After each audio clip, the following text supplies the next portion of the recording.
ክቡር ዶክተር አብይ አህመድ የኢፌዴሪ ጠቅላይ ሚኒስትር፣ ክቡር የጅቡቲ ፕሬዝዳንት ኢስማኤል ኦማር ገሌ፣ ክቡር የሶማሊያ ፕሬዝዳንት ሐሰን ሼክ መሐመድ፣ ክቡር አቶ አደም ፋራህ የብልጽግና ፓርቲ ምክትል ፕሬዝዳንት፣ ክቡር አቶ ሙስጠፌ መሐመድ የሶማሌ ክልል ርዕሰ መስተዳድር፣ ክቡር ኑረዲን ሐጂ የኬንያ ኢንተለጀንስ ዳይሬክተር ጀነራል፣ ክቡራን አምባሳደሮች፣ የሀገር ሽማግሌዎች እንዲሁም የገበታ ለትውልድ አካል በሆነው የሸበሌ ሪዞርት መመረቂያ መርሃ ግብር ላይ ታድማችሁ የተገኛችሁ ክቡራንና ክቡራት እንግዶች እንኳን ደህና መጣችሁ፣ እንኳን ደስ ያላችሁ፣ እንኳን ደስ አለን ማለት ፈልጋለሁ።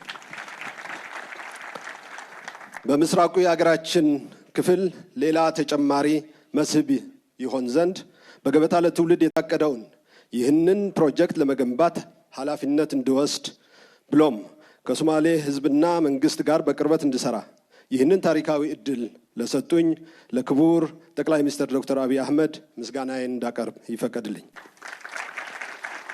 ይህ ሪዞርት በ380 ሄክታር መሬት ላይ ያረፈ ሲሆን 15 ኪሎ ሜትር የመንገድ ስራና 46000 ስኩዌር ሜትር የሚሸፍን የመልክዓ ምድር ማስዋብ ስራ የተሰራለት ነው።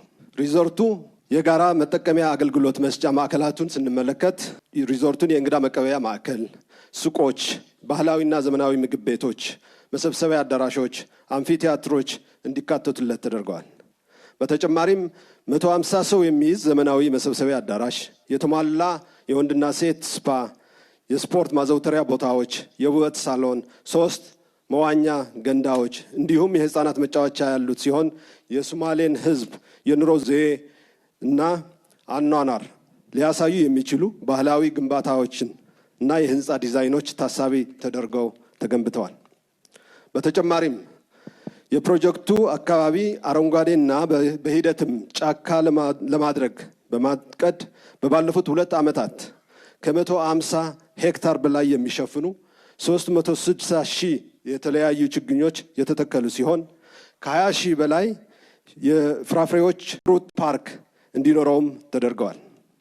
ፕሮጀክቱ ባረፈበት ቦታ በዝቅተኛ የኑሮ ሁኔታ ሲኖሩ ለነበሩ ዜጎች ለመኖሪያ ምቹ የሆነ 24 መኖሪያ ቤቶች ተገንብተው የቤት ቁሳቁስ ተሟልቶላቸው እንዲኖሩ የሚያስችል ስራም የፕሮጀክቱ አካል ተደርጎ ተሰርቷል። ይህ ሪዞርት ግንባታ በዚህ ስፋትና ጥራት እንዲከናወን አስተዋጽኦ ለነበራቸው ለክልሉ ፕሬዝዳንት አቶ ሙስጠፌ እና ሁሉም የክልሉን የካቢኔ አባላት ከልብ ማመስገን እፈልጋለሁ።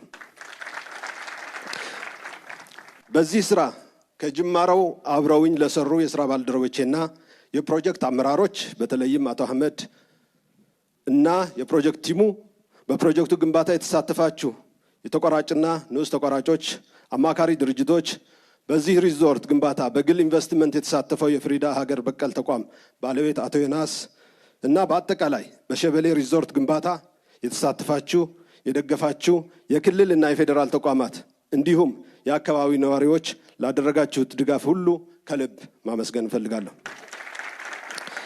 መንግስት በየአካባቢው ያለውን ሀብት ለመግለጥ የሚያከናውናቸው እንደዚህ አይነት ስራዎች የኢትዮጵያን ብልጽግና የሚያረጋግጡ በመሆኑ እስካሁን የወሰድናቸውን ተሞክሮዎች ቀምረን በቀጣይ ጊዜ ደግሞ ለተሻለ ውጤት እንድንተጋ አደራ። አመሰግናለሁ።